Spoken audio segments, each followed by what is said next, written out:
आज सावन शिवरात्रि है। यहां के पवित्र धाम बाबा तामेश्वर नाथ धाम में श्रद्धालु जन आकर के देवादिदेव महादेव को अपनी श्रद्धा अर्पित करते हुए जलाभिषेक कर रहे हैं। बाबा तामेश्वर नाथ धाम की इस पावन धरा को कोटि कोटि नमन करते हुए मैं आप सभी का अभिनंदन करता हूं और सावन शिवरात्रि की हृदय से बधाई भी आप सबको देता हूं।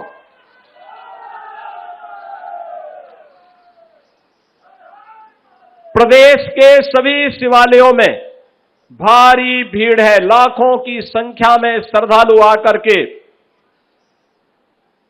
देवादिदेव महादेव के प्रति अपनी श्रद्धा और भक्ति का परिचय दे रहे हैं। पश्चिमी उत्तर प्रदेश में बाबा ओगड़नाथ, मेरठ में बाबा दुग्धेश्वर नाथ मंदिर, गाजियाबाद में पुरा महादेव मंदिर, बागपत में काशी विश्वनाथ धाम और मार्कंडे महादेव के मंदिर में लाखों की संख्या में श्रद्धालु आकर के देर रात्रि से ही जलाभिषेक कर रहे हैं। और ये आपका सौभाग्य है कि जनपद संत कबीर नगर में बाबा तामेश्वर नाथ का पवित्र धाम है। मैं बाबा के चरणों में नमन करते हुए सावन शिवरात्रि की हृदय से बधाई आप सबको देता हूं। बहनों और भाइयों, जनपद का नाम मध्यकालीन निर्गुण धारा के एक प्रखर संत कबीर दास जी के नाम पर है। याद करिए, उन्होंने पाखंड के खिलाफ, जाति पाति के भेद को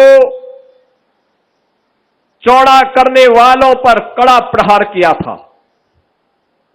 समाज को बांटने वाले लोगों से उन्होंने सावधान किया था।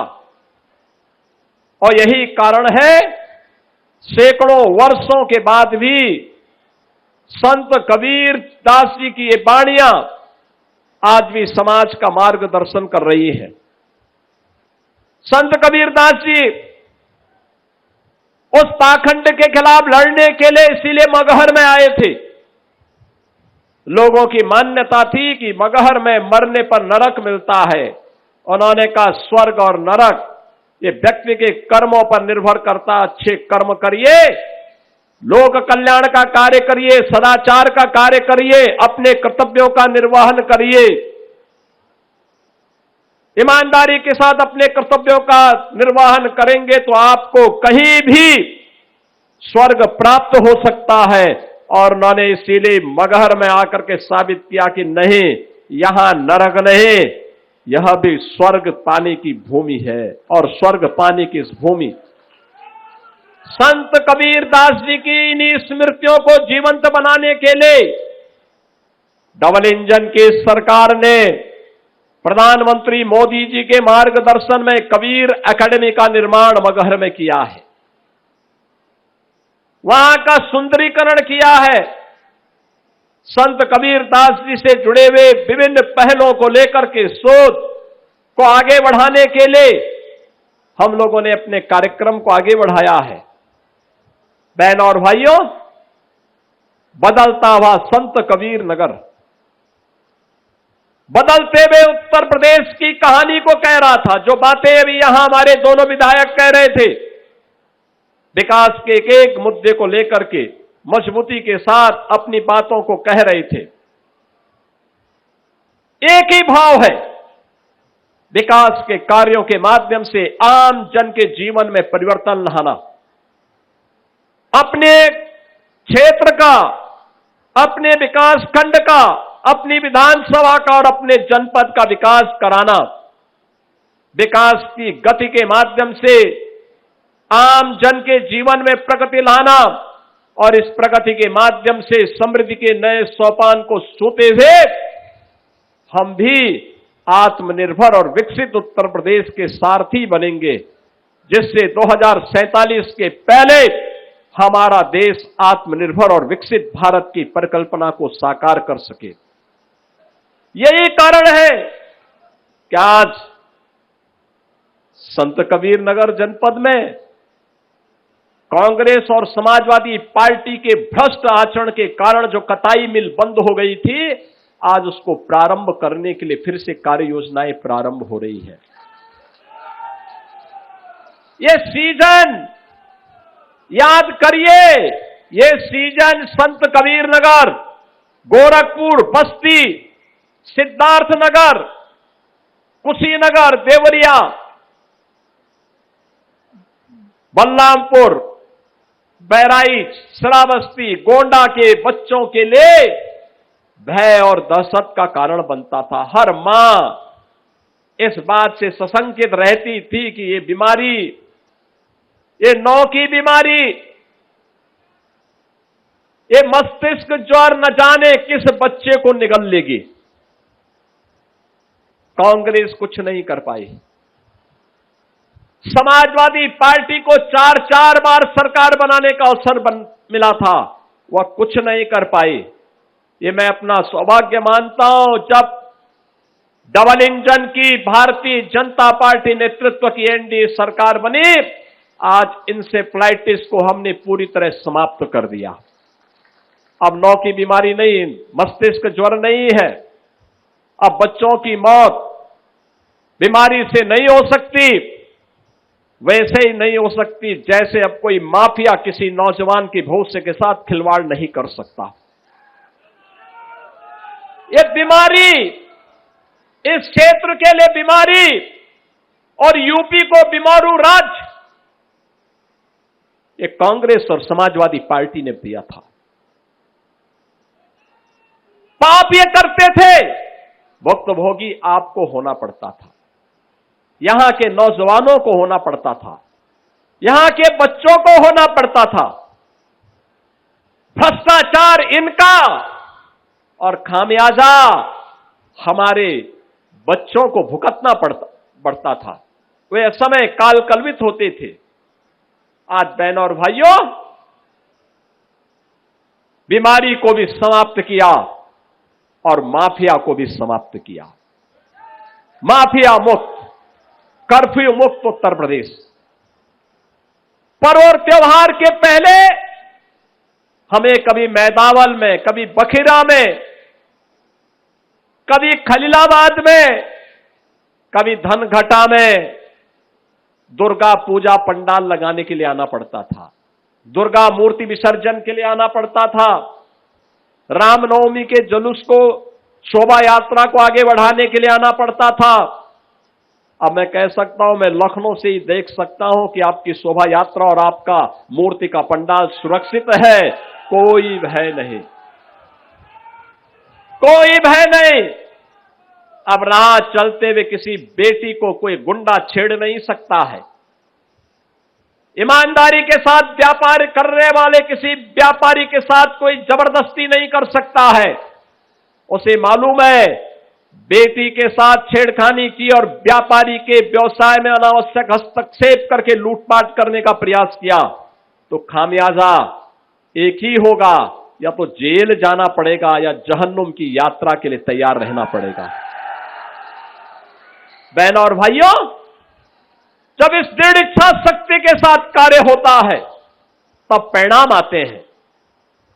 पहले आज जब हम रामेश्वरनाथ धाम की बात करते हैं, कॉरिडोर बनाने की बात करते हैं, तो बहनों और भाइयों, ये धाम में कॉरिडोर बनाने की बात इसलिए हो पा रही है क्योंकि हमारे पास पैसा है।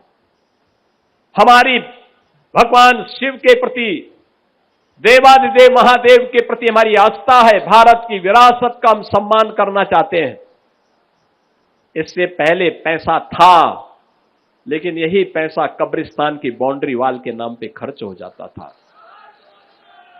ये पैसा कहीं पे संत कबीर एकेडमी के लिए नहीं खर्च होता था। संत कबीर तो निर्गुण धारा के थे। उन्होंने जितना मुस्लिम कट्टरपन के खिलाफ कहा उतना ही हिंदू कट्टरपन के खिलाफ भी कहा। लेकिन हिंदू ने उन्हें पूजा है और मुसलमान दूर से भी नहीं छूना चाहता है। यही अंतर है, यही अंतर है।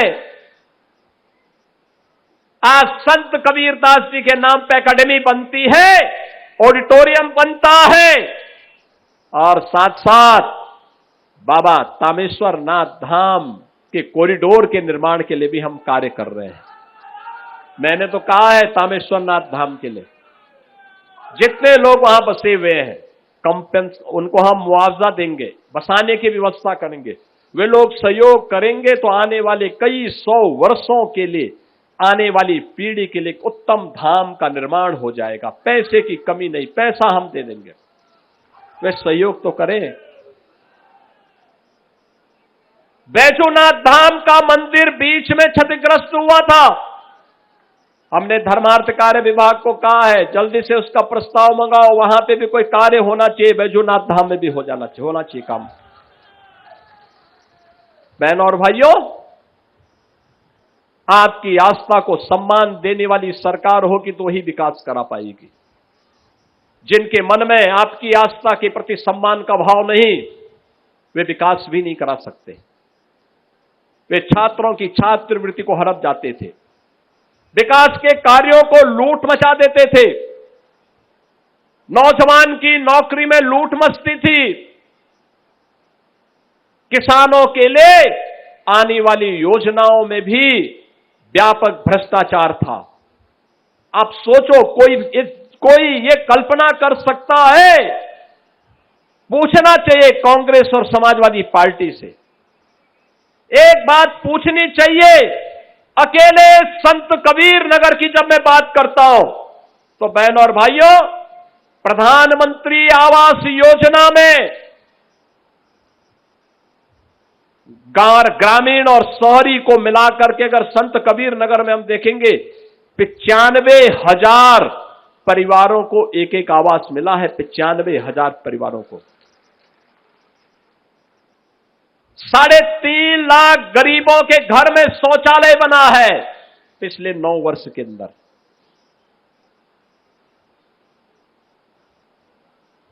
तीन लाख से अधिक किसानों को प्रतिवर्ष 6,000 रुपए सालाना प्रधानमंत्री किसान सम्मान निधि का लाभ मिल रहा है। वृद्धजनों को वृद्धावस्था पेंशन, दिव्यांगजनों को दिव्यांगजन पेंशन, निराश्रित महिलाओं को निराश्रित महिला पेंशन का लाभ मिल रहा है। प्रदेश भर में हम 1 करोड़ 10 लाख परिवारों को यह सुविधा दे रहे हैं। मातृवंदना योजना के अंतर्गत भी यह सुविधा प्राप्त हो रही है। बहनों और भाइयों, कार्य करने की इच्छा शक्ति होनी चाहिए। आज जो ये सड़कें बन रही हैं, ये जो बाईपास बन रहे हैं, ये जो बस स्टेशन बन रहे हैं, बहराइच से लेकर के बांसी होते हुए खल्लाबाद तक जो ये रेलवे लाइन बन रही है, ये रेलवे लाइन ये विकास का आधार है, विकास का। ये विकास करेगी, बेहतर कनेक्टिविटी देगी। और हम लोगों ने तय किया है लैंड बैंक जैसे ही यहां का तैयार होगा तो हम लोग संत कबीर नगर में भी एक विकास प्राधिकरण के गठन की कार्रवाई को आगे बढ़ाएंगे। विकास प्राधिकरण का कार्यक्रम, ढेर सारे कार्यक्रम आगे बढ़ेंगे। हम 1 डिस्ट्रिक्ट 1 मेडिकल कॉलेज की तरफ भी बढ़ रहे हैं। ये इसलिए क्योंकि आज की आवश्यकता है। आज सड़कें अच्छी हैं। पहले क्या था? 17 के पहले बाढ़ से, बीमारी से, दंगों और कर्फ्यू से, आस्था पर हो रहे प्रहार से, गुंडागर्दी से, गरीबों की जमीनों पर हो रहे कब्जे के कारण आम जन त्रस्त रहता था। गरीब को राशन नहीं मिलता था, शासन की सुविधा का लाभ नहीं मिलता था। आज तो बिना भेदभाव के सब योजनाओं का लाभ मिल रहा है। जिन 95,000 गरीबों को मकान की सुविधा मिली है, आवास की सुविधा का लाभ मिला है, बहनों और भाइयों, उन्होंने कभी सोचा भी नहीं होगा कि बिना किसी सिफारिश के मकान मिल पाएगा। जिन 3.5 लाख परिवारों के घर में शौचालय बना है, उन्होंने कभी सोचा भी नहीं होगा। लेकिन ये डबल इंजन की सरकार है, मोदी जी का मार्गदर्शन और नेतृत्व है, युवा के लिए नौकरी है, रोजगार भी है। आज जो एक कांग्रेस और समाजवादी पार्टी प्रोपोगंडा कर रही है, मैं इनसे पूछना चाहता हूं, इन्होंने क्या किया था? बीमारी से मौतें होती थी, गरीब का बच्चा मरता था, ये मौन रहते थे, मौन रहते थे। इनके कानों में जूं नहीं रेंगता था, कभी उस गरीब के साथ खड़े नहीं होते थे। आज तो गोरखपुर में बीआरडी मेडिकल कॉलेज भी स्वस्थ है, सुपर स्पेशलिटी की सुविधा भी है, एम्स बन गया है, और एम्स बनने के साथ साथ जहां पहले केवल गोरखपुर में मेडिकल कॉलेज था, आज गोरखपुर में मेडिकल कॉलेज है ही, एम्स बन गया। कुशीनगर में मेडिकल कॉलेज, देवरिया में मेडिकल कॉलेज, महाराजगंज में मेडिकल कॉलेज, सिद्धार्थनगर में मेडिकल कॉलेज, बस्ती में मेडिकल कॉलेज, बलरामपुर में मेडिकल कॉलेज, बहराइच में मेडिकल कॉलेज, गोंडा में मेडिकल कॉलेज, सुल्तानपुर में मेडिकल कॉलेज, प्रतापगढ़ में मेडिकल कॉलेज, रायबरेली में मेडिकल कॉलेज। बहनों और भाइयों, अमेठी में मेडिकल कॉलेज, अंबेडकर नगर में मेडिकल कॉलेज, अयोध्या में मेडिकल कॉलेज, जौनपुर में मेडिकल कॉलेज, गाजीपुर में, चंदौली में, सोनभद्र में, मिर्जापुर में, यानी मेडिकल कॉलेजेस की एक लंबी श्रृंखला खड़ी हो गई है, लंबी श्रृंखला खड़ी हो गई है। सरकार की इच्छा शक्ति होनी चाहिए, नियति साफ होनी चाहिए, और नीति बन जाती है तो निर्माण भी हो जाता है, और ये निर्माण उसी शुद्ध नियत के साथ किए गए प्रयास का परिणाम है। आज यहां पे मेडिकल कॉलेज का निर्माण हो गया है, बच्चे, यहां के बच्चे यहीं पढ़ रहे हैं, नहीं तो गरीब का बच्चा कहां जाएगा? यहां का युवा ऊर्जावान है, प्रतिभाशाली है, उसको मंच नहीं मिला तो प्लान करता था। आज खैलाबाद के बगल में गोरखपुर का औद्योगिक शहर बसा हुआ है, गीडा बसा हुआ है। 50,000 से अधिक नौजवानों को केवल 9 वर्ष में यहां पर रोजगार मिला है, नौकरी मिली है। इसमें आपके संत कबीर नगर के नौजवान भी वहां पर रोजगार प्राप्त किए हैं। बहनों और भाइयों, ये जो सड़कें हैं, ये सड़क मात्र नहीं है, ये आपकी गति को बढ़ाने के लिए और उस गति को प्रगति में बदलने का एक माध्यम है। जब प्रगति होती है तो अपने आप ही समृद्धि आती है, और उसी समृद्धि के लिए ये विकास के कार्य हो रहे हैं, स्किल डेवलपमेंट के सेंटर बन रहे हैं। मैं राहुल जी से भी और अखिलेश जी से भी कहना चाहूंगा, ये लोग जो बातें कर रहे हैं, मैं उनसे पूछना चाहता हूं, अगर आप आंकड़ों को ध्यान देंगे तो इनकी वास्तविकता सामने आ जाएगी।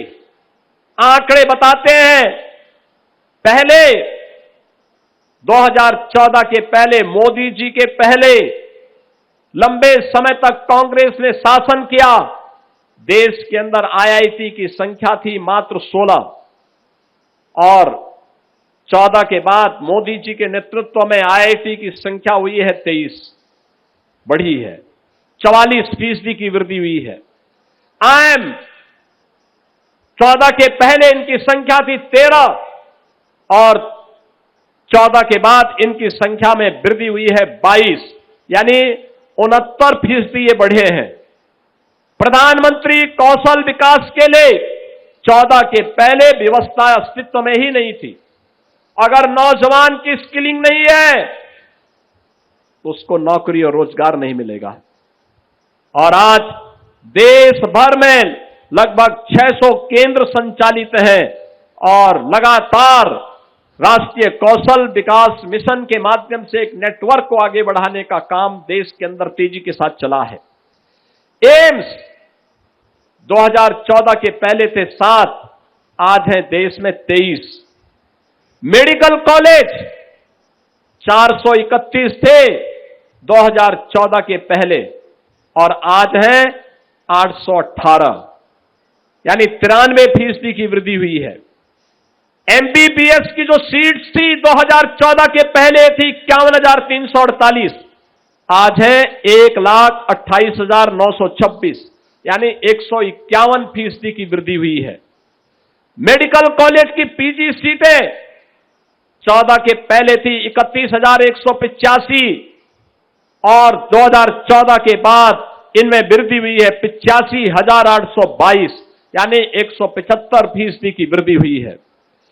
रोजगार सृजन के लिए 2014 के पहले 1947 के बाद से कुल रोजगार का सृजन हुआ था 147 करोड़ और कुल रोजगार का सृजन मोदी जी के बाद हुआ है 64 करोड़ 33 लाख, यानी इसमें 17 करोड़ 18 लाख की वृद्धि हुई है। स्टार्टअप की संख्या 500 से कम थी 14 के पहले, आज 2,23,000 से अधिक स्टार्टअप है देश के अंदर और देश के अंदर एक नया इकोसिस्टम स्टार्टअप का तैयार हुआ है। यूनिकॉर्न इनमें पहले केवल 4 थे, आज इनकी संख्या 125 हुई है। राहुल जी और अखिलेश यादव जी, आप पता नहीं पढ़े लिखे हैं या नहीं है, आपके वक्तव्य, आप लोगों के द्वारा कही जाने वाली बातें कभी कभी हास्यास्पद होती हैं, आप लोगों को कटघरे में खड़ा कर देती है। लेकिन मैं आपसे कहना चाहता हूं, एम्प्लॉयमेंट के लिए स्किलिंग चाहिए। आज के नौजवान की जो हमारे पास डेमोग्राफिक डिविडेंड के रूप में 56 से 60% युवा जनशक्ति है, इसकी स्किलिंग के लिए कार्य किए जाने की आवश्यकता थी, जो डबल इंजन की भाजपा की सरकार ने आगे बढ़ाया है। उसकी स्किलिंग हो रही है, उसके लिए एम्प्लॉयमेंट की व्यवस्था हो रही है, स्टार्टअप का एक इकोसिस्टम तैयार किया गया है। ये IIT, triple IT, IIM, AIIMS, medical college की श्रृंखला, ये स्किल डेवलपमेंट सेंटर की श्रृंखला इन्हीं नौजवानों की स्किलिंग का और इनके लिए अपने भविष्य को उज्जवल बनाने का एक माध्यम बना है। आपके समय में मेडिकल कॉलेज नहीं थे, आप लोगों ने मेडिकल कॉलेज बनाने में रुचि भी नहीं ली, तो बच्चा लेता एडमिशन कहां लेता? आज आप राजनीति कर रहे हैं, केवल राजनीति कर रहे हैं, उस नौजवान के साथ न्याय नहीं कर पा रहे हैं। आपके समय में उस नौजवान की नौकरी में डकैती पड़ती थी, उस नौजवान के साथ अन्याय होता था। आज बहनों और भाइयों, हम लोगों ने तय कर रखा है, अगर नौजवान के भविष्य के साथ किसी व्यक्ति या संस्था ने खिलवाड़ किया तो उसकी पूरी संपत्ति जब्त कर लेंगे और खिलवाड़ करने वाले को आजीवन कारावास की सजा भी करवा देंगे। बहनों और भाइयों, जीरो टॉलरेंस की नीति के तहत सरकार कार्य कर रही है और जीरो टॉलरेंस इन क्षेत्रों में भी देखने को मिलेगा। मैं आज के इस अवसर पर जब यहां पे इन दोनों विधानसभाओं क्षेत्र से जुड़े हुए 617 करोड़ रुपए की इन परियोजनाओं के बारे में, जिसके बारे में हमारे दोनों माननीय विधायकों ने यहां पे विस्तार से कहा है, सड़क भी बनी है, पेयजल की व्यवस्था भी हुई है, आईटीआई भी बने हैं, हॉस्पिटल भी बने हैं, अन्य तमाम कार्य यहां के जो आवश्यक थे उन सभी कार्यों का यहां पे शिलान्यास और लोकार्पण का कार्यक्रम संपन्न हो रहा है। बहनों और भाइयों, विकास तब होता है जब विकास कार्य करने की में रुचि लेने वाले जनप्रतिनिधि हो। आपने रुचि लेने के लिए डबल इंजन की इस सरकार को चुना है। मैं आपको आश्वस्त करता हूं, संत कबीर नगर तो हमारे लिए आंगन जैसा है, जब मर्जी तब हम लोग आ सकते थे, पहले भी आते थे। बखिरा में अगल बगल के क्षेत्र में हम लोग लगातार आते थे। कितना समय लगता था मुझे, तब भी गोरखपुर से आने में 45 मिनट का समय लगता था। अब तो अच्छी सड़कें हो गई और आसानी से हम आ सकते हैं। विकास के कार्यों में कमी नहीं आने दी जाएगी। आप डबल इंजन सरकार को अपना आशीर्वाद बनाते रहिए, लगातार देते रहिए। विकास और विरासत का अभियान आगे बढ़ेगा। प्रधानमंत्री मोदी जी के विजन को जमीनी धरातल पर उतारने का कार्य करेंगे।